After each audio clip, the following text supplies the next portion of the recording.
राज्य का भविष्य दांव पर लगा देती है। ये कथा एक ऐसे गहरे रहस्य को उजागर करती है जहां एक पतिव्रता रानी सत्य जानते हुए भी अपने ही पति को जिताने के लिए स्वयं का सर्वस्व त्याग देती है। आखिर उस रानी ने ये आत्मघाती निर्णय क्यों लिया? उस पक्षी विशेषज्ञ से एकांत में ऐसी क्या बात हुई जिसके कारण पूरी कहानी पलट गई? ये कथा आपको उस रोमांच से भर देगी जब वह गर्भवती रानी घने जंगलों में अकेली भटकती है और जब एक कपटी सौदागर भाई बनकर उसके सम्मान को छीनने का षड्यंत्र रचता है। क्या उस रानी का पुत्र अपने पिता के सिंहासन तक पहुंच पाएगा या वह सौदागर के विष का शिकार हो जाएगा? इस कथा का हर एक मोड़ आपको सोचने पर विवश कर देगा। इसमें त्याग है, धोखा है, अटूट विश्वास है और अंत में धर्म की एक ऐसी अद्भुत विजय है जो आपकी आत्मा को झकझोर देगी। ये जानने के लिए कि कैसे एक छोटी सी भूल ने इतने बड़े साम्राज्य को संकट में डाला और कैसे धर्म ने अंत में सभी को एक किया, ये कथा पूरी अवश्य सुने। मेरा विश्वास है कि इस कथा को सुनने के बाद आप जीवन के कई बड़े रहस्यों को समझ जाएंगे। तो चलिए आरंभ करते हैं ये अद्भुत और प्रेरणादायक गाथा। कैलाश के शांत और धवल शिखर पर, जहां मंद मंद बहती पवन भी ओम का नाद करती है, भगवान शिव अपनी समाधि से जागे और उन्होंने अपनी प्रिय अर्धांगिनी माता पार्वती को अपने समीप बैठे हुए देखा। माता पार्वती के मुख पर एक गहरी जिज्ञासा का भाव था। उन्होंने अपने स्वामी के चरण स्पर्श किए और अत्यंत मधुर स्वर में पूछा, हे महादेव, आप तो त्रिकालदर्शी हैं और कर्म के गूढ़ रहस्यों के ज्ञाता हैं। मेरा मन ये जानने को अत्यंत व्याकुल है कि क्या मनुष्य का एक क्षण का क्रोध और छोटा सा अभिमान उसके विवेक पर इतना भारी पड़ सकता है कि वो अपने सबसे प्रिय व्यक्ति को भी अथाह कष्ट देने पर विवश हो जाए? क्या भाग्य के लेख को निस्वार्थ प्रेम और त्याग से बदला जा सकता है? कृपा करके कोई ऐसी कथा सुनाइए जो अभिमान के पतन और सच्चे संबंधों के महत्व पर प्रकाश डालती हो। भगवान शिव माता पार्वती के इस गहन प्रश्न को सुनकर मुस्कुराए और बोले, हे देवी, तुमने मानव कल्याण से जुड़ा बहुत ही गूढ़ प्रश्न पूछा है। अभिमान और क्रोध ही मनुष्य के सबसे बड़े शत्रु हैं। इसी संदर्भ में एक बार स्वयं जगत के पालनहार भगवान विष्णु ने माता लक्ष्मी को एक बहुत ही ज्ञानवर्धक और अद्भुत कथा सुनाई थी। मैं तुम्हें वही पवित्र गाथा सुनाता हूँ, इसे ध्यान से सुनो। हे प्रिय, ये बात बहुत पुरानी है। वो समय था जब भारतवर्ष की पुण्य भूमि पर रत्नगढ़ नामक एक बहुत ही समृद्ध और धन धान्य से भरपूर राज्य हुआ करता था। रत्नगढ़ की ख्याति दूर दूर तक फैली थी। इसकी राजधानी के ऊंचे ऊंचे मंदिर स्वर्ण कलशों से सुशोभित थे, जिनकी चमक सूर्य के प्रकाश में मीलों दूर से दिखाई देती थी। यहाँ के बाजार सोने, चांदी, रेशम और मसालों से भरे रहते थे और प्रजा सुखी, संपन्न और धर्मपरायण थी। उस राज्य में राजा प्रताप देव का शासन चलता था। वे अपने पराक्रम, शौर्य और न्यायप्रियता के लिए तो प्रसिद्ध थे, परंतु हे भक्तों, उनका स्वभाव अत्यंत विचित्र और उग्र था। वे एक कुशल शासक थे, किंतु उनके भीतर अभिमान का एक विशाल पर्वत भी था। वो बहुत घमंडी थे और उनका मन हर समय क्रोध की प्रचंड अग्नि से धधकता रहता था। उनके लिए उनका वचन और उनकी बात ही अंतिम सत्य थी। चाहे कोई छोटी सी तिनके के समान ही बात क्यों न हो, यदि कोई उनकी बात से असहमत हो जाता तो वे तुरंत एक प्रलयनकारी ज्वालामुखी की भांति फूट पड़ते थे।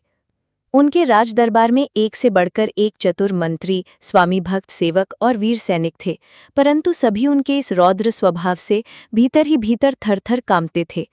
राजा का क्रोध इतना अधिक था कि किसी की भी ये हिम्मत नहीं होती थी कि वो उनके सामने कोई अपनी बात खुलकर रख सके। कोई उन्हें ये समझाने की कोशिश भी नहीं करता था कि महाराज, आप इस विषय पर पुनर्विचार करें, क्योंकि सब जानते थे कि उनके गुस्से की अग्नि में तर्क और विवेक दोनों ही जलकर भस्म हो सकते थे। उनके एक निर्णय को पलटने का अर्थ था अपनी जान जोखिम में डालना। राजा प्रताप देव की कई रानियां थीं, जो अपने अनुपम सौंदर्य और विभिन्न कलाओं में निपुणता के लिए विख्यात थीं। महल में संगीत, नृत्य और उत्सव का वातावरण सदैव बना रहता था, परंतु उन सभी रानियों के बीच महारानी लीलावती का नाम विशेष रूप से और बड़े ही आदर तथा श्रद्धा के साथ लिया जाता था। वो रानी न केवल अत्यंत रूपवती थी, मानो स्वयं देवी रति ने पृथ्वी पर अवतार लिया हो, बल्कि उतनी ही विनम्र, शीलवती और अत्यंत व्यवहार कुशल भी थीं। जहाँ राजा प्रतापदेव अग्नि के प्रचंड स्वरूप थे, वहीं रानी लीलावती शांत और निर्मल गंगा जल के समान थी। उनका हृदय करुणा और भक्ति से सदैव भरा रहता था। वो महल की दासियों से भी अपनी सखियों जैसा व्यवहार करती और प्रजा के दुख को अपना दुख समझती थी। उनकी यही विनम्रता और धार्मिक आचरण ही उनका सबसे बड़ा आभूषण था। समय भगवान की गति से अपनी चाल चलता रहा। एक दिन की बात है जब राजा प्रतापदेव और रानी लीलावती प्रभु का स्मरण करते हुए अपने महल के समीप स्थित एक अति सुंदर और मनमोहक राजकीय उद्यान में संध्याकालीन सैर करने के लिए निकले। ये उद्यान राज्य का सबसे सुंदर और दर्शनीय स्थान माना जाता था, जहां धरती ने मानो अपने सारे सौंदर्य और श्रृंगार को उड़ेल दिया हो। वहां चंपा, चमेली, गुलाब और मोगरे जैसे नाना प्रकार के फूलों की दिव्य सुगंध वायु में घुली रहती थी। सहस्त्रों पक्षियों का मधुर कलरव एक दिव्य संगीत की तरह पूरे वातावरण को भक्तिमय और स्वर्गिक बना देता था। बीच बीच में संगमरमर के फव्वारे चल रहे थे, जिनसे गिरता जल मोतियों की भांति प्रतीत होता था। उसी उद्यान के मध्य में एक विशाल और अत्यंत छायादार वटवृक्ष था, जो सैकड़ों वर्षों से उस राज्य की पीढ़ियों को देखता आया था।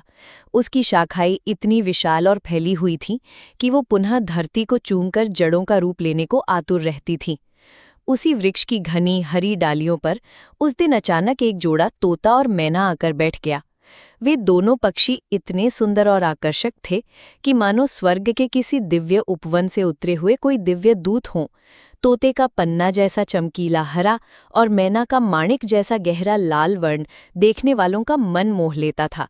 वे एक दूसरे से चोंच लड़ाते, कभी एक दूसरे के पंख सहलाते और उनकी चहचहाट में एक अद्भुत प्रेम और चंचलता थी। जैसे ही राजा और रानी की दृष्टि उन अनुपम पक्षियों पर पड़ी, उनकी सारी बातें उसी ओर मुड़ गई। राजा ने एक मधुर मुस्कान के साथ, जो उनके मुख पर बहुत दुर्लभ ही दिखती थी, अपनी प्रिय रानी की ओर देखा और अत्यंत कोमल स्वर में पूछा, प्रिय लीलावती, तुम्हारी दृष्टि तो अत्यंत पारखी है और तुम प्रकृति के हर जीव से प्रेम करती हो। क्या तुम बता सकती हो कि ये दोनों पक्षी नर हैं या मादा? रानी ने उन पक्षियों के प्रेमपूर्ण व्यवहार को ध्यान से देखा और फिर अपने शांत और सहज मन से उत्तर दिया, महाराज, जैसे सृष्टि में हर जीव की जोड़ी नर और मादा की होती है, वैसे ही ये भी नर और मादा ही प्रतीत हो रहे हैं। इनकी चपलता, एक दूसरे के प्रति यह स्नेह और प्रेम का भाव यही दर्शाता है कि ये एक प्रेमी युगल है। राजा ये सुनकर ठहाका मारकर हंस पड़े और बोले, रानी, तुम्हारी बात में सरलता है, पर यह कोई आवश्यक तो नहीं कि हर जोड़ी नर और मादा की ही हो। संसार में और भी तो संबंध होते हैं। ये भी तो हो सकता है कि दोनों नर हों या फिर दोनों मादा। शायद ये दोनों भाई ही हों जो साथ में खेल रहे हों, या दो बहनें हों जो आपस में प्रेम जता रही हों। रानी ने सरलता से पुनः हंसते हुए कहा, महाराज, मुझे लगता है कि आप इनकी पहचान करने में कोई भूल कर रहे हैं। इनके हाव भाव और एक दूसरे के प्रति आकर्षण को देखकर मैं निश्चित रूप से कह सकती हूँ कि ये नर और मादा की ही प्रेममयी जोड़ी है। अब राजा के स्वर में विनोद का स्थान एक हल्की सी दृढ़ता ने ले लिया। उन्होंने अपना मत दोहराते हुए कहा, नहीं रानी, मैं कहता हूँ कि ये दोनों भाई हैं। इनका रंग, रूप और आकार एक समान है। रानी ने भी अपनी बात पर पूरा विश्वास रखते हुए विनम्रता से उत्तर दिया, नहीं महाराज, मैं अपनी आंखों से इनके प्रेम का साक्षात स्वरूप देख रही हूँ। ये नर और मादा की ही जोड़ी है। अब ये प्रेम भरी और सरल वार्तालाप, जो एक विनोद से आरंभ हुई थी, धीरे धीरे एक गंभीर बहस का रूप लेने लगी। राजा बार बार यही हठ करते रहे कि ये दोनों नर हैं, क्योंकि उनका पुरुष अभिमान अब जागृत हो चुका था। उन्हें ये असहनीय लग रहा था कि उनकी बात को काटा जा रहा है, जबकि रानी अपने सत्य पर दृढ़ थीं, क्योंकि उनकी दृष्टि में तर्क नहीं बल्कि प्रेम और सहज ज्ञान था। दोनों अपने अपने तर्क देते रहे और थोड़ी ही देर में ये सहज वार्तालाप एक तीखी और अहंकार की लड़ाई बन गई। राजा प्रतापदेव का अभिमान अब बुरी तरह से घायल हो चुका था। उसे ये बिल्कुल बर्दाश्त नहीं हुआ कि उसकी प्रिय रानी, जो आज तक उनके हर वचन पर सर झुकाती आई थी, आज उनकी बात को न केवल काट रही थी बल्कि बार बार अपनी बात पर अड़ी हुई थी। क्रोध की भयंकर अग्नि उसके मुख पर साफ साफ झलकने लगी। उनका चेहरा तपाए हुए लोहे के समान तमतमा उठा और उनकी शांत आंखें अंगारे की भांति दहकने लगी। फिर उसने अत्यंत कठोर और वज्र के समान स्वर में, जो उस शांत उद्यान की कोमलता को चीरता हुआ गया, कहा, रानी लीलावती, यदि ये दोनों पक्षी सचमुच नर निकले, जैसा कि मैं कहता हूं, तो मैं तुम्हें इसी क्षण इन्हीं वस्त्रों में इस रत्नगढ़ राज्य से हमेशा हमेशा के लिए निष्कासित कर दूंगा। और यदि ये जोड़ा नर और मादा का निकला, जैसा कि तुम कहती हो, तो मैं स्वयं 14 वर्षों के लिए इस राज्य, इस सिंहासन और इस ऐश्वर्य का त्याग करके वन में चला जाऊंगा। देखिए कि कैसे एक छोटी सी तिनके के समान बात एक क्षण के अहंकार के कारण कितनी बड़ी और कठोर परीक्षा बन गई। एक पक्षी की साधारण सी चर्चा अब एक राजकीय व्रत और तप जैसी कठोर शर्त में बदल चुकी थी। रानी ये सुनकर सन्न रह गईं। उनकी आंखों में भय और आश्चर्य था, न केवल अपने लिए बल्कि अपने पति और अपने राज्य के भविष्य के लिए भी। राजा ने तुरंत एक कुशल शिकारी को बुलवाया और उसे आदेश दिया, इस पेड़ पर जो पक्षी बैठे हैं उन्हें तुरंत बिना कोई हानि पहुंचाए पकड़कर मेरे समक्ष लाओ। और फिर एक ऐसे मनुष्य को भी बुलवाया गया जो पक्षियों के लिंग और जाति के विषय में विशेष रूप से जानने वाला एक पारखी ही था। राजा ने उस विशेषज्ञ से कठोर स्वर में कहा, तुम्हें सत्य सत्य ये बताना होगा कि ये दोनों पक्षी नर हैं या मादा। याद रहे, यदि तुमने अपनी कला का प्रदर्शन करने में कोई भूल की या झूठ कहा तो तुम्हारी जिह्वा काट ली जाएगी। उस व्यक्ति ने भय से कांपते हुए हाथ जोड़कर उत्तर दिया, ठीक है महाराज, जैसा आप कहें, मैं अपने ज्ञान के अनुसार सत्य ही कहूंगा। अब शिकारी ने अपने जाल को धीरे से और बड़ी ही कुशलता से उस वृक्ष पर फैलाया और उन दोनों सुंदर पक्षियों को पकड़ लिया। रानी लीलावती ये भली भांति जानती थीं कि वे सत्य पर हैं और ये दोनों पक्षी नर और मादा ही हैं, परंतु अब उनके हृदय में अपनी जीत की खुशी नहीं बल्कि अपने पति की हार का भय समा गया था। वे सोचने लगी, यदि मैं जीत गई तो मेरे पति को 14 वर्षों का वनवास भोगना पड़ेगा। वे एक राजा हैं, वे वन के कष्ट कैसे सहेंगे? और उनके बिना ये राज्य, ये प्रजा अनाथ हो जाएगी। शत्रु राज्य पर आक्रमण कर देंगे और सब कुछ तहस नहस हो जाएगा। उन्होंने बहुत ही शांति और अद्भुत चतुराई के साथ उस पक्षी विशेषज्ञ को एक एकांत स्थान पर बुलवाया, जहां कोई और उनकी बात न सुन सके। फिर बड़ी ही श्रद्धा और नम्रता से अपने राजसी आभूषणों में से एक कीमती कंगन निकालकर और 100 स्वर्ण मुद्राएं उसके हाथ में रखकर वो अश्रुपूरित नेत्रों से बोली, भैया, मैं अपने महाराज से अपने प्राणों से भी अधिक प्रेम करती हूँ। मेरे प्रभु ही इस राज्य के आधार हैं, इस प्रजा के पालक हैं। उनके बिना ये राज्य एक क्षण भी नहीं टिक पाएगा, अनाथ हो जाएगा। इसलिए मैं ये चाहती हूँ कि इस कठिन शर्त में आप किसी भी तरह मेरे स्वामी, मेरे राजा को जितवा दीजिए। सत्य क्या है ये मैं जानती हूँ और परमात्मा जानते हैं, परंतु इस समय राज्य का हित मेरे व्यक्तिगत सत्य से कहीं अधिक बड़ा है। अगर मुझे इस राज्य से निकाल भी दिया गया तो भी मेरे स्वामी इस राज्य को भली प्रकार से चला सकेंगे, पर यदि राजा स्वयं 14 वर्षों के लिए यहाँ से चले गए तो ये राज्य बिना कुशल संचालन के पूरी तरीके से बर्बाद और तहस नहस हो जाएगा। आप तो जानते हैं ना भैया कि जहाँ कोई राजा नहीं होता वहाँ पर दुख, संकट और अराजकता का साम्राज्य स्थापित हो जाता है।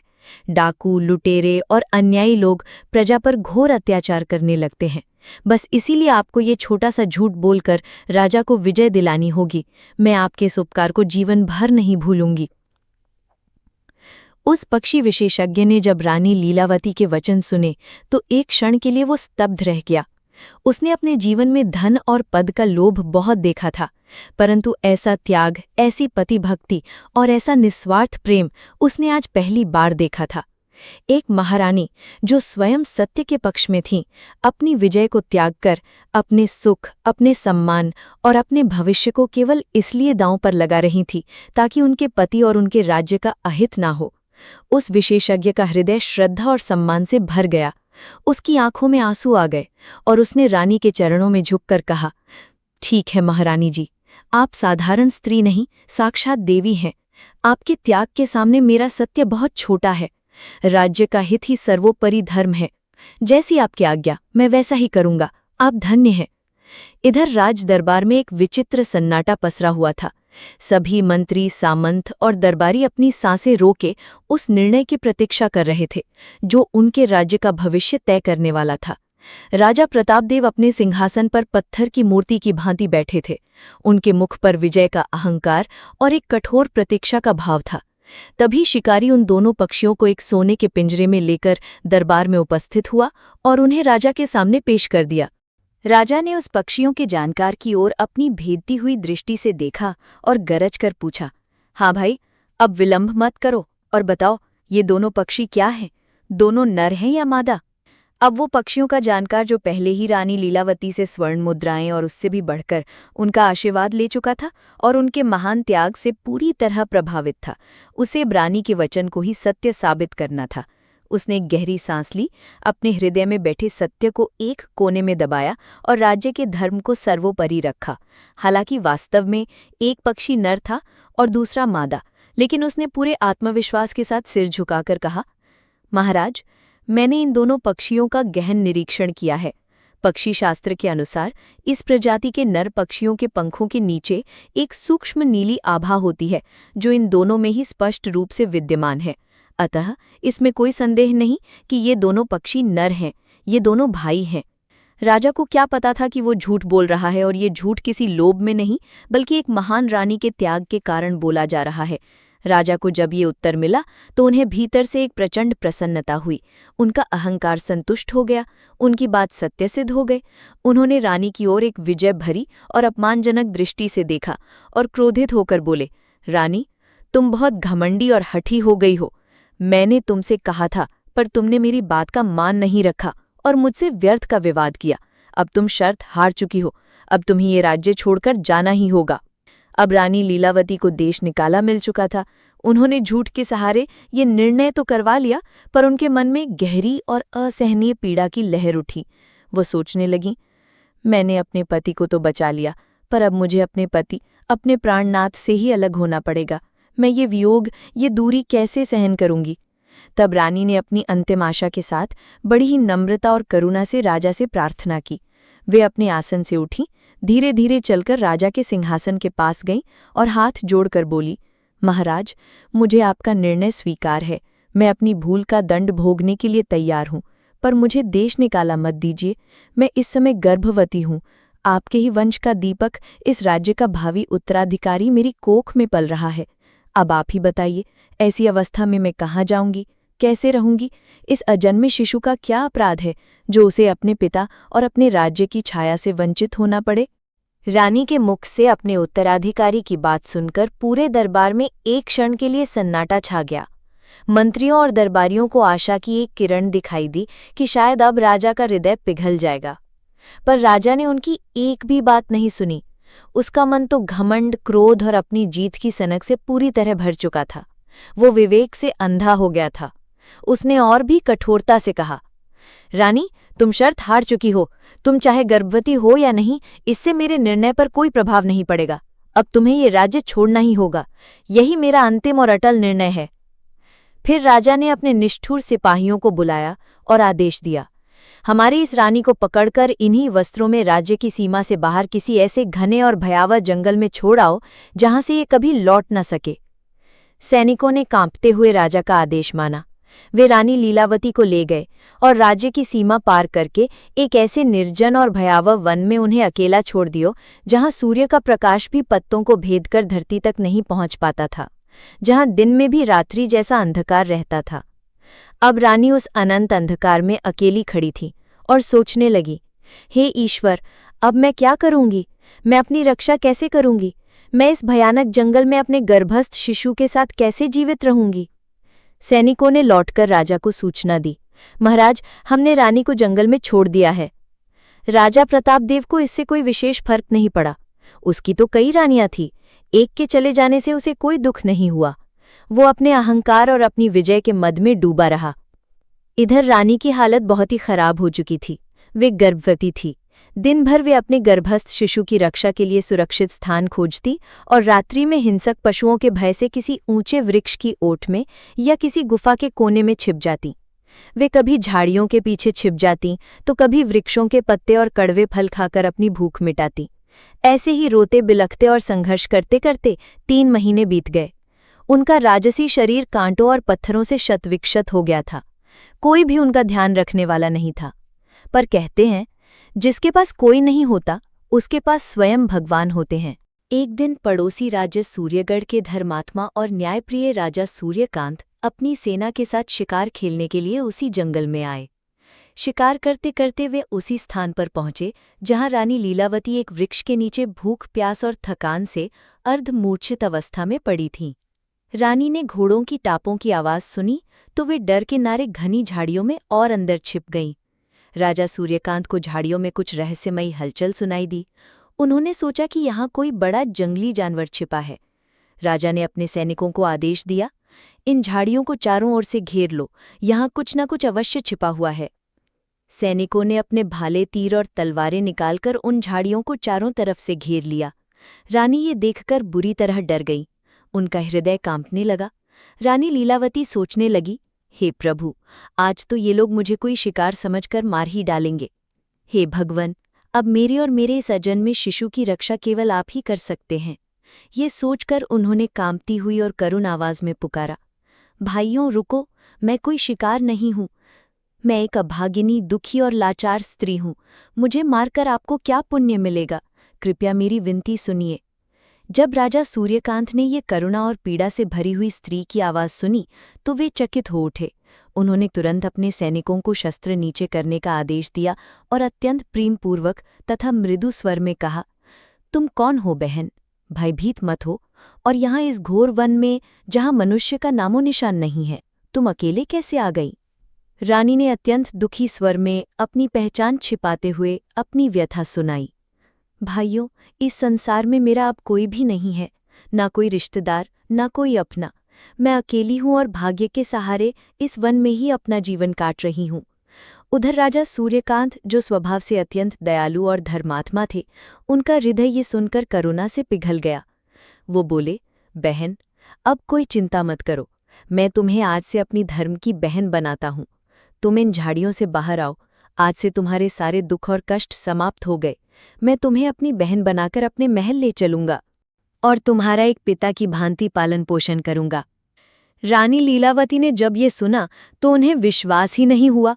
उन्होंने नम्रता से कहा, भैया, आपने मुझे अपनी बहन बना लिया, ये आपका बहुत बड़ा उपकार है जिसे मैं 7 जन्मों में भी नहीं चुका सकती। पर कृपया ये बताइए कि आप कौन हैं, हे देव पुरुष? तब राजा मुस्कुराते हुए बोले, मैं सूर्यगढ़ देश का राजा सूर्यकांत हूँ। अब तुम निडर होकर बाहर आ जाओ। तुम मेरी बहन हो और मेरे राज्य में तुम्हें कोई कष्ट नहीं होगा। जब रानी धीरे धीरे उन कंटीली झाड़ियों से बाहर आईं तो एक क्षण के लिए राजा सूर्यकांत और उनके सभी सैनिक स्तब्ध रह गए। उनकी आंखें आश्चर्य से खुली की खुली रह गईं। रानी का तेजस्वी मुख भले ही महीनों के कष्ट, भूख और चिंता से मुरझा गया था, उनके रेशमी वस्त्र तार तार हो चुके थे और उनके कोमल पैरों में कांटे चुभे हुए थे, फिर भी उनके ललाट पर एक दिव्य तेज और उनकी चाल में एक स्वाभाविक राजसी गरिमा थी। उनकी आंखें, जो पीड़ा से भरी थीं, उनमें भी एक ऐसी शांत और पवित्र ज्योति थी जो किसी साधारण स्त्री में नहीं हो सकती थी। उन्हें देखकर ऐसा प्रतीत हो रहा था जैसे मानो कोई देवी हो या किसी चक्रवर्ती सम्राट के राजघराने की राजकुमारी हो, जिन्हें भाग्य के किसी क्रूर खेल ने इस दयनीय दशा में पहुंचा दिया हो। राजा सूर्यकांत एक सच्चे क्षत्रिय थे। वे गुण और आचरण को पहचानते थे। वे तुरंत समझ गए कि ये कोई साधारण स्त्री नहीं है। उन्होंने अपने घोड़े से उतरकर अत्यंत सम्मान के साथ अपना सिर झुकाया और स्नेहपूर्वक कहा, बहन, अब तुम बिल्कुल चिंता मत करो। तुम अब मेरे साथ चलो। मैंने तुम्हें आज से अपनी धर्म की बहन स्वीकार कर लिया है और एक भाई के जीवित रहते हुए उसकी बहन को कोई कष्ट नहीं छू सकता। फिर राजा ने अत्यंत सम्मान के साथ रानी लीलावती को अपने राजकीय रथ में बिठाया। उन्होंने अपने सेवकों को आदेश दिया कि रानी के लिए कोमल आसन, स्वच्छ जल और फलों की व्यवस्था की जाए। महीनों बाद जब रानी ने उस आरामदायक रथ में बैठकर निर्मल जल का पान किया तो उनकी आंखों से कृतज्ञता के आंसू बह निकले। राजा सूर्यकांत स्वयं उनके पास बैठे, उन्हें एक भाई की तरह सांत्वना देते रहे और सूर्यगढ़ की ओर रवाना हो गए। जब राजा सूर्यकांत रानी लीलावती को लेकर अपनी भव्य राजधानी पहुंचे तो नगरवासियों ने अपने राजा को एक तेजस्वी और अपरिचित स्त्री के साथ राजकीय रथ में आते देखा। ये खबर पूरी नगर में आग की तरह फैल गई। बाजारों में, चौपालों पर और घरों के आंगनों में लोग कानाफूसी करने लगे। लगता है महाराज कोई नई रानी ब्याह कर लाए हैं। कोई कहता, महाराज तो पहले से ही कई रानियों के स्वामी हैं, फिर अब इस उम्र में दूसरी रानी लाने की क्या आवश्यकता थी। कोई और कहता, ये स्त्री कौन है, कहाँ की राजकुमारी है, इसके मुख पर इतना तेज और इतनी पीड़ा एक साथ कैसे दिख रही है। इस प्रकार पूरे राज्य भर में तरह तरह की चर्चाएं और अफवाहें फैलने लगी। जब ये बातें राजा सूर्यकांत के कानों तक पहुंची तो उन्होंने इन निराधार बातों पर विराम लगाना आवश्यक समझा। उन्होंने तुरंत एक विशाल दरबार बुलवाया, जिसमें राज्य के सभी मंत्री, सामंत, विद्वान और आम प्रजाजन उपस्थित थे। जब सभा पूरी तरह भर गई, तब राजा अपने सिंहासन पर खड़े हुए और अत्यंत शांत तथा गंभीर स्वर में बोले, मेरे प्रिय प्रजाजनों, मैं जानता हूं कि आप सबके मन में मेरे साथ आई उस देवी को लेकर अनेक प्रश्न हैं। आप लोग जो कुछ भी सोच रहे हैं वह पूर्णतः असत्य और निराधार है। मैं जंगल में शिकार के लिए गया था। वहां मुझे एक ऐसी स्त्री मिली जो अत्यंत दुखी, लाचार और निराश्रित थी। उसका इस संसार में कोई अपना नहीं था। उसके दुख ने मेरे मन को द्रवित कर दिया और मेरे क्षत्रिय धर्म ने, जो मुझे असहाय की रक्षा करना सिखाता है, मुझे उसे आश्रय देने को विवश किया। इसलिए मैंने समस्त देवी देवताओं को साक्षी मानकर उसे अपनी धर्म की बहन बनाया है और उसे अपने घर, अपने संरक्षण में ले आया हूँ। वो मेरे लिए उतनी ही पूजनीय है जितनी मेरी अपनी सगी बहन होती। अब आप ही बताइए, क्या मैंने कोई अधर्म किया? ये सुनकर सभी दरबारी और प्रजाजन राजा की धर्मशीलता, उनकी महानता और करुणा की भूरी भूरी प्रशंसा करने लगे। पूरी सभा उनके जयकारों से गूंज उठी। लोगों को गर्व हुआ कि उन्हें ऐसा धर्मात्मा और न्यायप्रिय राजा मिला है। अब रानी लीलावती राजा सूर्यकांत की धर्म बहन बनकर महल में अत्यंत सम्मान और सुख से रहने लगी। स्वयं राजा और उनकी अन्य रानियां भी उनका एक महारानी की तरह ही आदर सत्कार करती थीं। समय अपनी प्रभुता की गति से आगे बढ़ा और कुछ महीनों बाद वो शुभ दिन भी आया जब रानी लीलावती ने एक अत्यंत सुंदर, कांतिमय और तेजस्वी बालक को जन्म दिया। जब वो बालक जन्मा तो पूरे महल में एक दिव्य प्रकाश फैल गया। राजा सूर्यकांत को जब ये समाचार मिला तो उनका हृदय आनंद और वात्सल्य से भर गया। उन्होंने हर्षित होकर घोषणा की, आज मेरे भांजे का जन्म हुआ है। ये दिन मेरे जीवन का सबसे सुंदर और सौभाग्यशाली दिन है। आज मेरा राज्य धन्य हो गया। इस अपार हर्ष के अवसर पर राजा सूर्यकांत ने पूरे राज्य में एक विशाल उत्सव का आयोजन किया। नगर को एक दुल्हन की तरह फूलों और पताकाओं से सजाया गया। मंदिरों में विशेष पूजा अर्चना हुई और चारों ओर उत्सव तथा मंगलाचार गूंजने लगे। राजकोष के द्वार गरीबों और याचकों के लिए खोल दिए गए और अन्न तथा वस्त्र का इतना दान किया गया कि राज्य में कोई भी भूखा या निर्वस्त्र न रहा। जब वो दिव्य बालक 7 दिन का हो गया तो राजा ने नामकरण संस्कार का एक भव्य आयोजन करवाया। राजमहल में देश के कोने कोने से बड़े बड़े प्रकांड विद्वानों, ज्योतिषियों और ब्राह्मणों को बुलवाया गया। जब पवित्र ब्राह्मणों ने अपनी पोथियां खोली, हवन कुंड में आहुतियां दी जाने लगीं और वे उस दिव्य बालक का नामकरण करने लगे, तो राजा सूर्यकांत बड़ी श्रद्धा से बैठकर देखने लगे। परंतु जब सभी ब्राह्मण अलग अलग नाम बताने लगे, कोई कुछ कह रहा था तो कोई कुछ और, तो राजा का मन व्याकुल होने लगा। उन्हें कोई भी नाम उस तेजस्वी बालक के लिए, असाधारण व्यक्तित्व के लिए शुभ और संतोषजनक नहीं लगा। वे बोले, तुम लोग इतने ज्ञानी कहलाते हो, फिर भी एक बालक का नाम ठीक से नहीं रख पा रहे हो, ये कैसा ज्ञान है तुम्हारा? राजा का मन अब धीरे धीरे क्रोध से भरने लगा। उनका धैर्य समाप्त हो गया। उन्होंने अपने सेनापति को आदेश दिया, इन सभी पाखंडी ब्राह्मणों को कारागार में डाल दो। ये सब व्यर्थ ही पोथियां लेकर घूमते हैं, पर किसी को भी सच्चा ज्ञान नहीं है। राजा की आज्ञा पर सभी ब्राह्मणों को बंदीगृह में डाल दिया गया। फिर राजा ने पूरे राज्य में घोषणा कर दी, जो कोई भी मेरे भांजे का सच्चा और योग्य नाम रखेगा, उसे मैं मुंह मांगा इनाम दूंगा, उसे स्वर्ण से तौल दूंगा। लेकिन अध राज्य में कोई भी ब्राह्मण आगे आने का साहस नहीं कर पाया। सभी इस बात से डरते थे कि यदि नाम राजा को पसंद नहीं आया तो उन्हें भी कारागार में डाल दिया जाएगा। उसी समय पड़ोसी नगर से एक अत्यंत वृद्ध और ज्ञानी ब्राह्मण, जिनके मुख पर तपस्या का तेज था, भगवान के नाम का जाप करते हुए राज्य में प्रवेश कर रहे थे। वो थके हारे चल रहे थे, पर उनकी चाल में अनुभव और ज्ञान का तेज था। कुछ सैनिकों की उन पर दृष्टि पड़ी। उन्होंने आपस में कहा, ये बहुत वृद्ध ब्राह्मण है, लगता है बहुत ज्ञानी और तपस्वी भी हैं। शायद यही हमारे महाराज के भांजे का नामकरण ठीक से करवा दें। वे सैनिक उस ब्राह्मण के पास गए और बोले, ब्राह्मण देव, हमारे महाराज सूर्यकांत के महल में एक दिव्य बालक का जन्म हुआ है।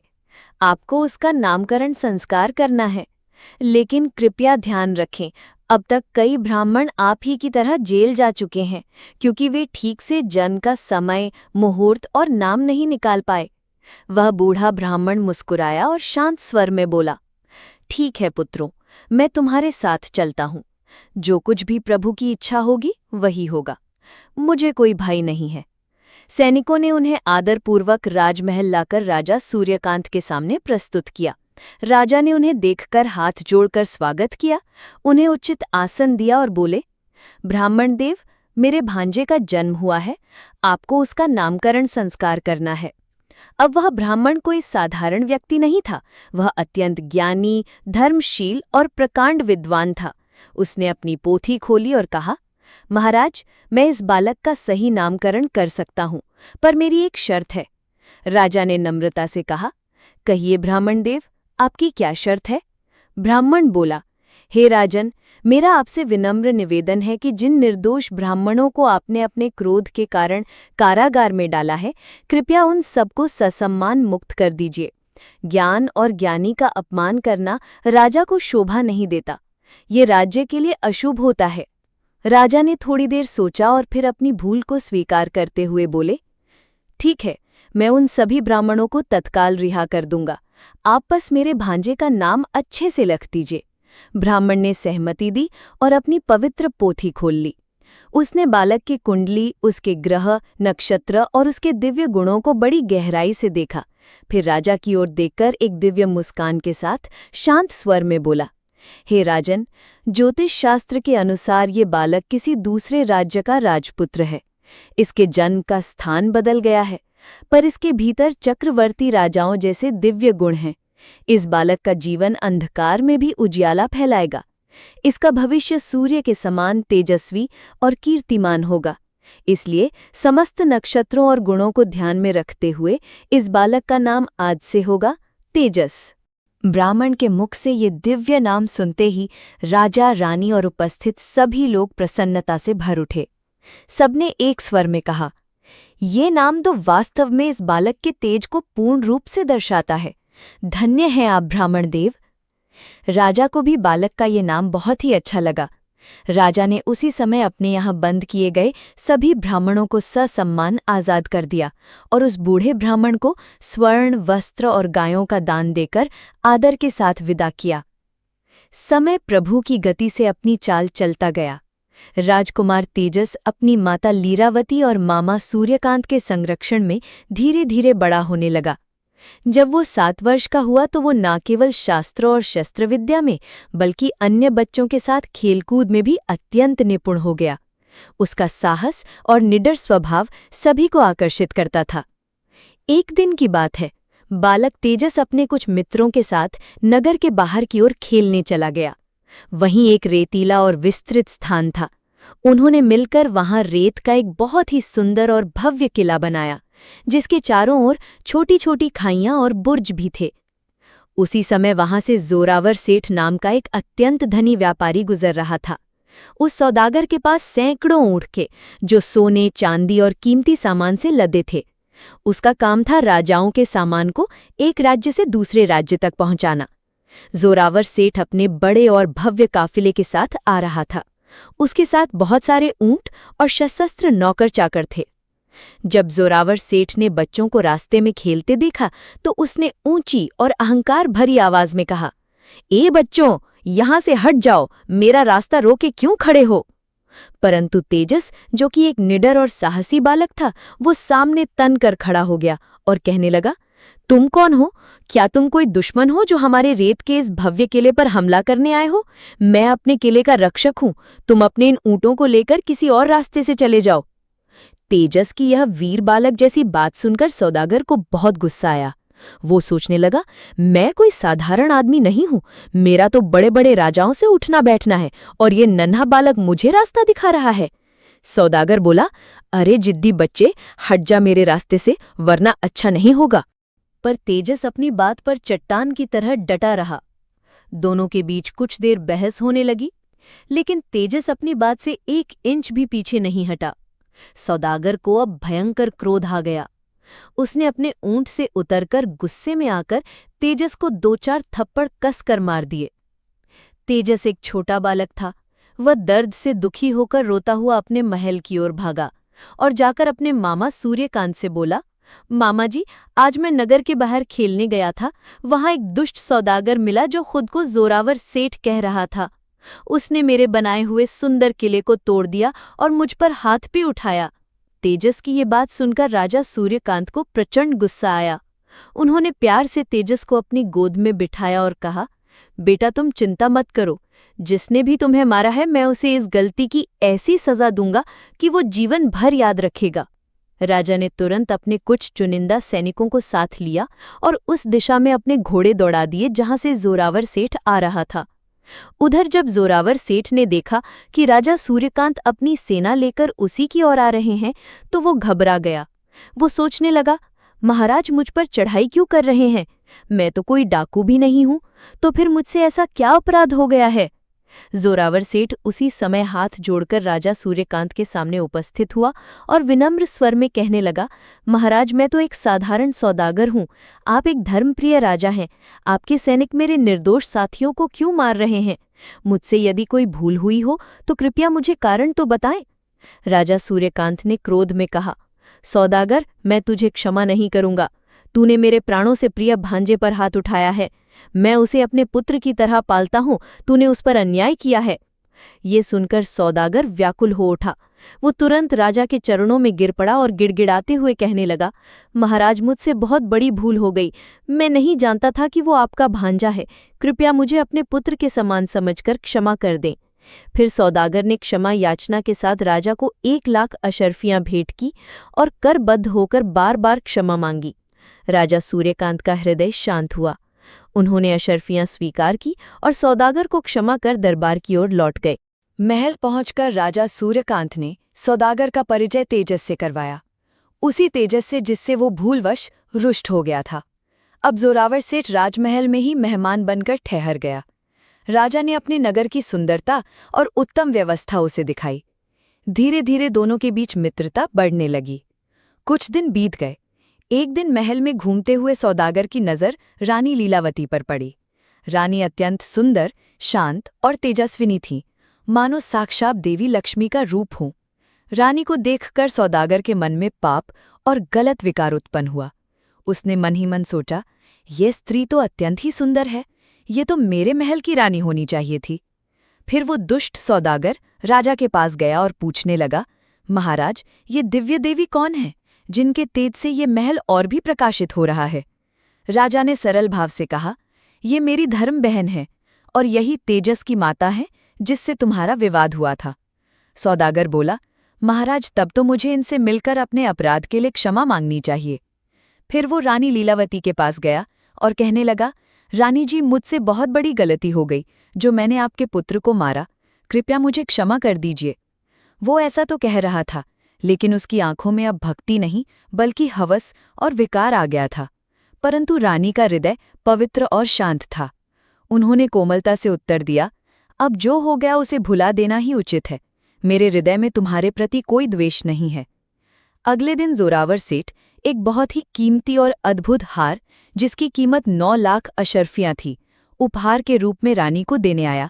वो अत्यंत विनम्रता से बोला, रानी जी, जैसे आप राजा सूर्यकांत की बहन हैं, वैसे ही आज से आप भी मेरी धर्म बहन बने। कृपया ये छोटा सा उपहार एक भाई की ओर से स्वीकार करें। रानी ने उस हार को प्रेम और भाई के पवित्र स्नेह के रूप में स्वीकार कर लिया। उन्हें यही लगा कि सौदागर उन्हें सच्चे भाव से अपनी बहन मानता है, तो उन्हें भी उसका सम्मान करना चाहिए। रानी लीलावती ने सौदागर के लिए प्रेम पूर्वक 56 भोग बनवाए और अपने हाथों से परोसने की व्यवस्था की। राजा सूर्यकांत के महल में रहते हुए सौदागर को बहुत दिन बीत गए। एक दिन सौदागर ने राजा से अत्यंत विनम्रता से कहा, राजन, मैं आपकी बहन लीलावती को अपनी सगी बहन से भी बढ़कर मानता हूँ। मैं देख रहा हूँ कि वो बहुत समय से महल में ही रह रही हैं। वो कभी बाहर घूमने नहीं जाती। अगर आपकी आज्ञा हो तो मैं उन्हें और तेजस भांजे को कुछ दिन के लिए अपने नगर ले जाना चाहता हूँ। मैं उन्हें अपने नगर के कुछ सुंदर स्थान और तीर्थ दिखाना चाहता हूँ। इससे रानी जी का मन भी बदल जाएगा और मैं प्रतिज्ञा करता हूँ कि थोड़े ही दिनों में उन्हें ससम्मान वापस ले आऊंगा। राजा सूर्यकांत ने धैर्यपूर्वक उत्तर दिया, देखो सौदागर, इस बारे में मैं कोई जबरदस्ती नहीं कर सकता। ये निर्णय मेरी बहन लीलावती को ही करना है। यदि वो तुम्हारे साथ जाना चाहें तो मैं उन्हें नहीं रोकूंगा, क्योंकि अब तुम भी उनके भाई हो और भाई के घर जाना कोई बुरी बात नहीं। इसके बाद वो धूर्त सौदागर रानी लीलावती के पास गया। वो कहने लगा, रानी जी, मैं चाहता हूं कि आप और तेजस कुछ दिन मेरे नगर में चले। थोड़े दिन घूमेंगे तो आपका मन भी प्रसन्न हो जाएगा। रानी लीलावती ने कुछ देर सोचकर ये बात मान ली। वो सोचने लगी, जब सौदागर इतना आग्रह कर रहा है और अब भाई के समान है, तो मुझे उसके साथ कुछ दिन के लिए चले जाना चाहिए। लेकिन रानी को ये आभास नहीं था कि सौदागर के मन में कितना भयानक छल और कपट भरा हुआ था। फिर रानी लीलावती राजा सूर्यकांत के पास गईं और हाथ जोड़कर बोली, महाराज, मुझे महल में रहते हुए बहुत दिन हो गए हैं। यदि आप अनुमति दें तो मैं अपने भाई सौदागर के साथ कुछ दिनों के लिए चली जाऊं। राजा सूर्यकांत ने उन्हें अनुमति दे दी। वो सोचने लगे, जब रिश्ता प्रेम से जुड़ा हो तो आना जाना स्वाभाविक ही है। राजा ने उस दुष्ट सौदागर पर पूरा भरोसा करके अपनी बहन को उसके साथ भेज दिया। फौरन एक भव्य पालकी तैयार की गई। रानी लीलावती उस पालकी में बैठकर सौदागर के साथ नगर से निकल पड़ी। परंतु सौदागर के मन में कुछ और ही भयानक विचार चल रहे थे। वो सोच रहा था, अभी तो मैं इसे बहन कहकर ले जा रहा हूँ, लेकिन जैसे ही अपने नगर पहुंचूंगा इसे अपनी पत्नी और दासी बना लूंगा। इस प्रकार सौदागर ने रानी को लेकर अपनी यात्रा आरंभ की। जैसे ही उनका काफिला चला, सौदागर ने अपने नौकरों से कहा, आज रात होने से पहले राजा सूर्यकांत की सीमा से बाहर निकलना है, इसलिए अपने ऊँटों को हवा से बातें करने पर मजबूर कर दो। तेजी से चलो।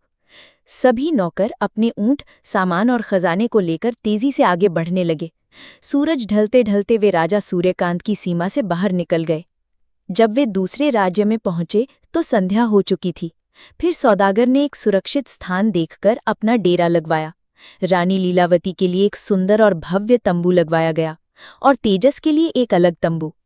धीरे धीरे रात बीतने लगी और जब आधी रात का समय हुआ तो सौदागर के मन में रानी की सुंदरता घूमने लगी। उसके मन में दुराचार का पापमयी विचार आ गया। वो आधी रात को चुपचाप उठा और एक षड्यंत्र के तहत रानी लीलावती की तंबू की ओर बढ़ गया।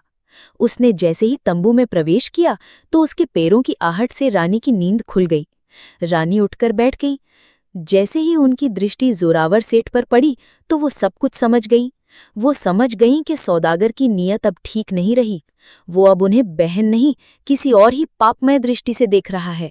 रानी लीलावती एकदम घबरा गई। उन्होंने कांपते हुए स्वर में पूछा, भैया, तुम इस समय इतनी रात को मेरे तंबू में क्या कर रहे हो?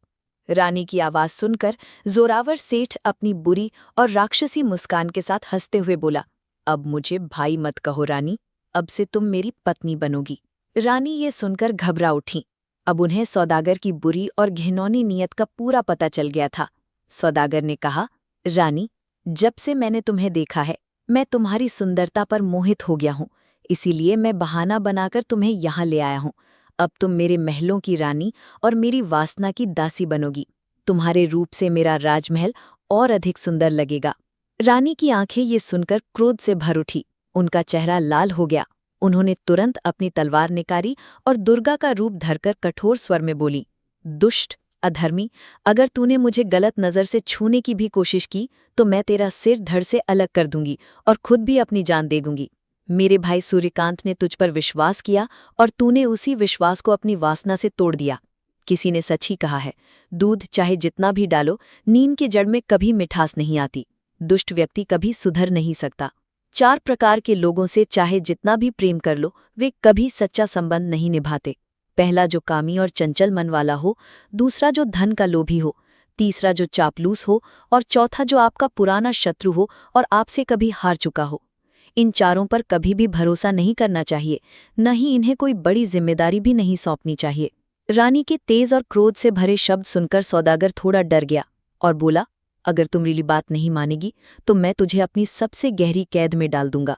अब तेरा पूरा जीवन मेरे कारागार में ही बीतेगा। तू चक्की पीसेगी और असहनीय दुख झेलेगी।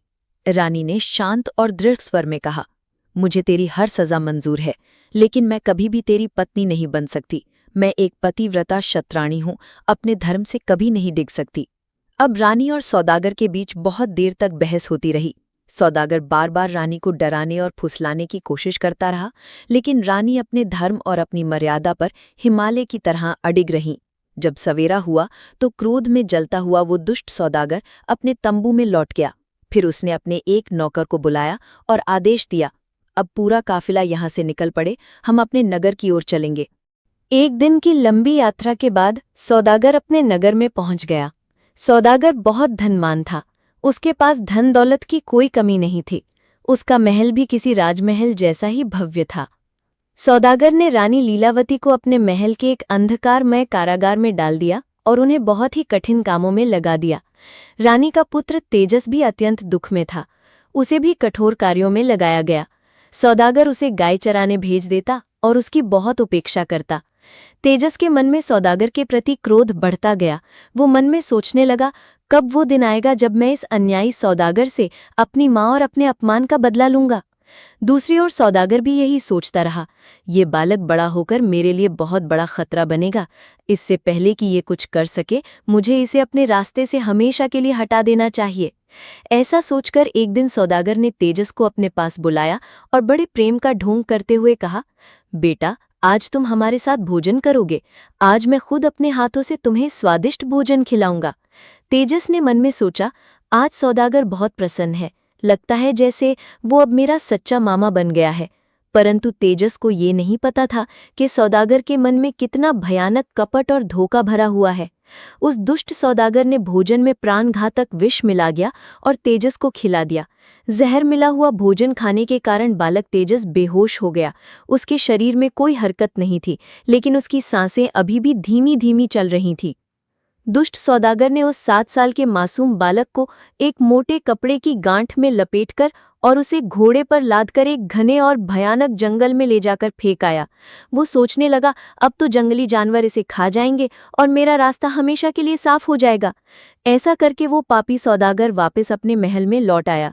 इधर गठरी में लिपटा तेजस अब भी अचेत अवस्था में था, पर अभी तक उसकी आत्मा शरीर में ही थी। तभी आकाश से एक विशालकाय चील नीचे आई और उस गठरी को अपने मजबूत पंजों में पकड़कर उड़ गई। वो चील तेजस को आकाश में बहुत दूर तक उड़ाकर ले जा रही थी। उसी समय नीचे जंगल में कुछ शिकारी शिकार की तलाश में घूम रहे थे।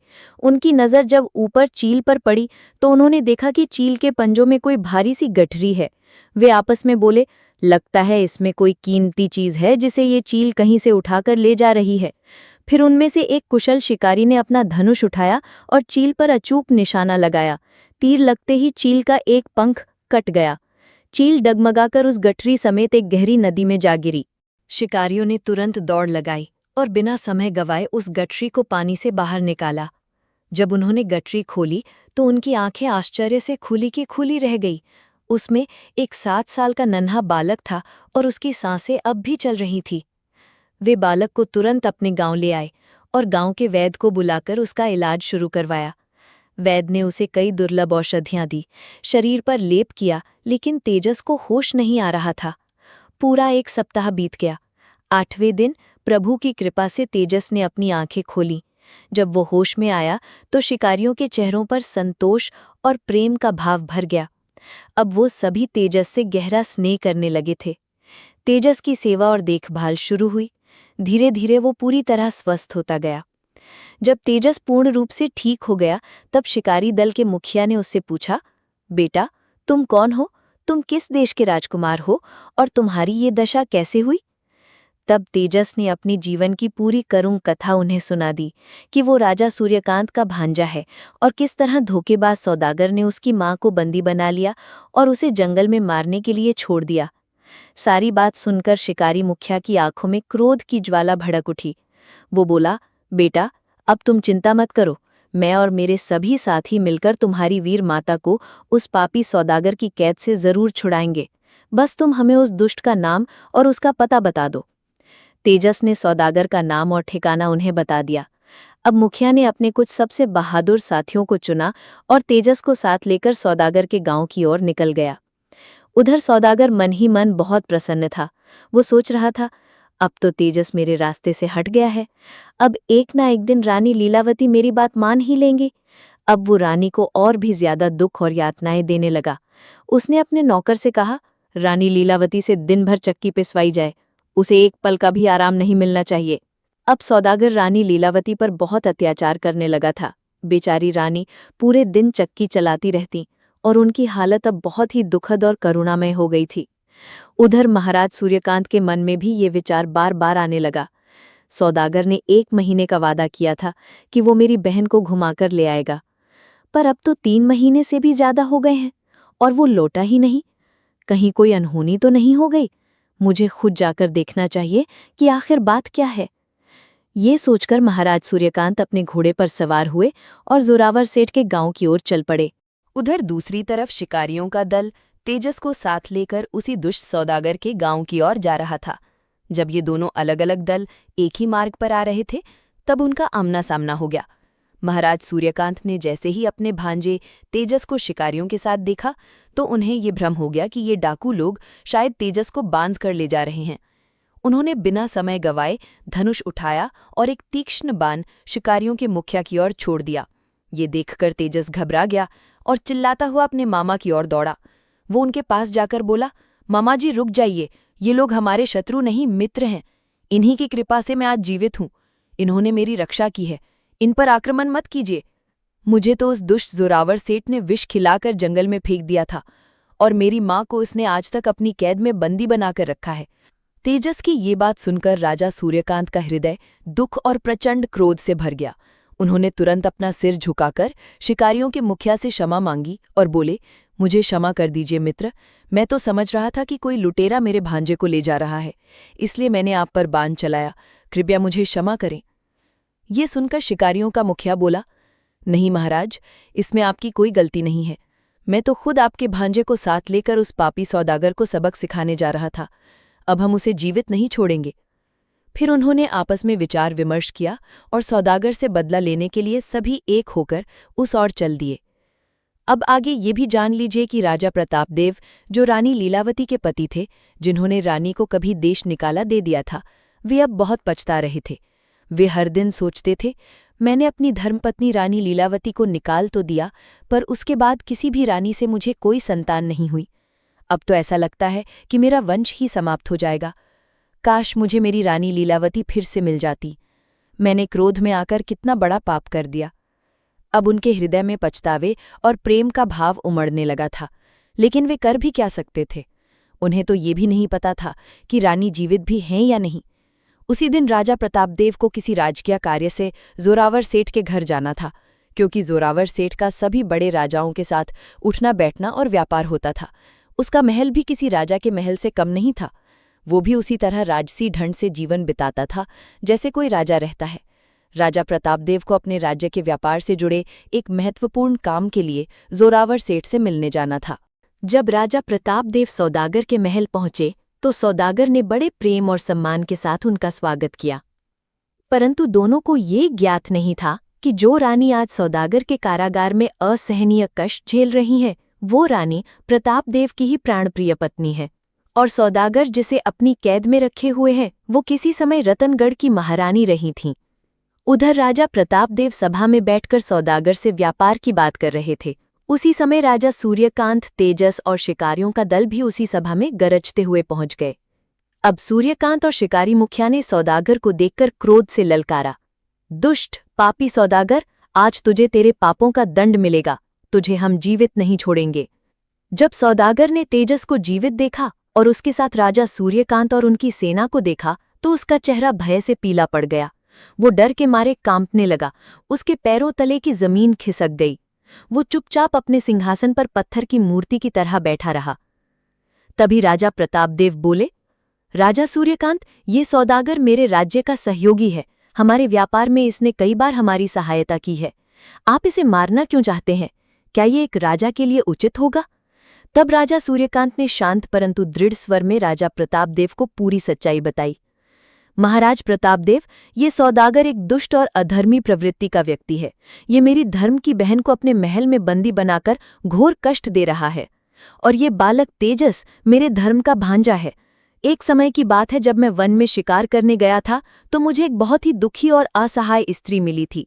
उसका कोई रिश्तेदार या कोई संबंधी नहीं था। मैंने उस स्त्री को अपनी धर्म बहन बनाकर अपने घर लाया। फिर मेरी मित्रता इस पापी सौदागर से हुई तो वो भी उसे अपनी बहन कहकर कुछ दिनों के लिए अपने साथ ले गया। परंतु इसके मन में भयानक छल था जो मैं समझ ना पाया। आज मेरी वही बहन इसकी कैद में है और इसने मेरे भांजे को विष देकर मारने की क्रूर कोशिश भी की। अब मैं अपनी बहन को मुक्त कराने आया हूं और इसे इसके कर्मों का दंड देकर ही यहां से ले जाऊंगा।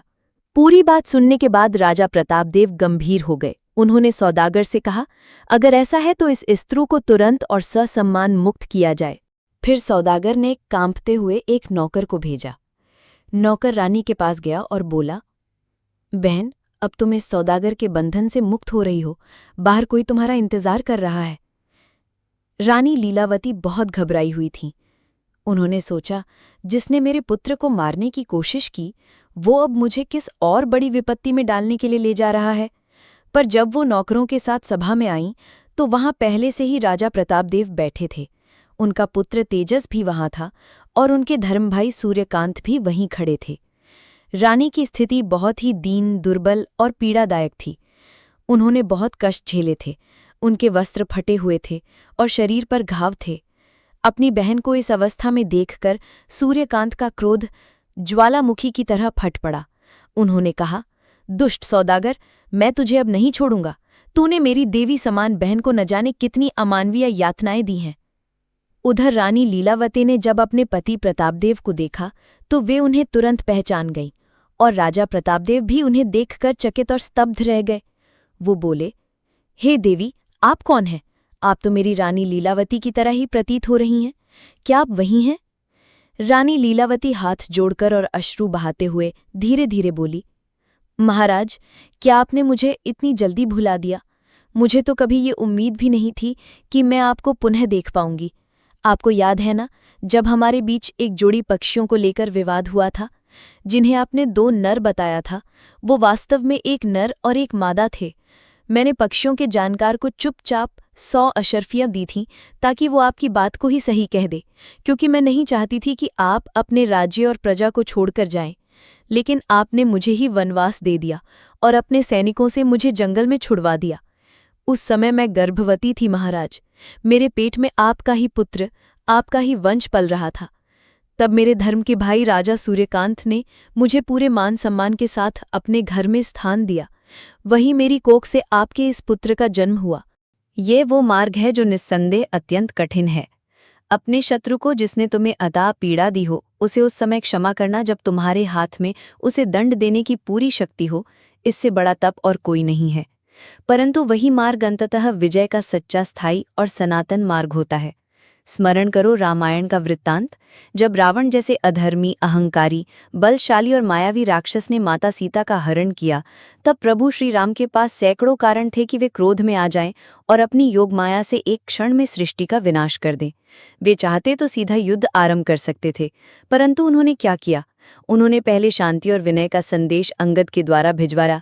उन्होंने समुद्र से भी अहंकार में नहीं बल्कि प्रार्थना और 3 दिनों की तपस्या करके रास्ता मांगा। उन्होंने हर निर्णय से पहले धैर्य, विवेक और शांति का आचरण किया, और यही प्रभु राम की सबसे बड़ी शक्ति थी।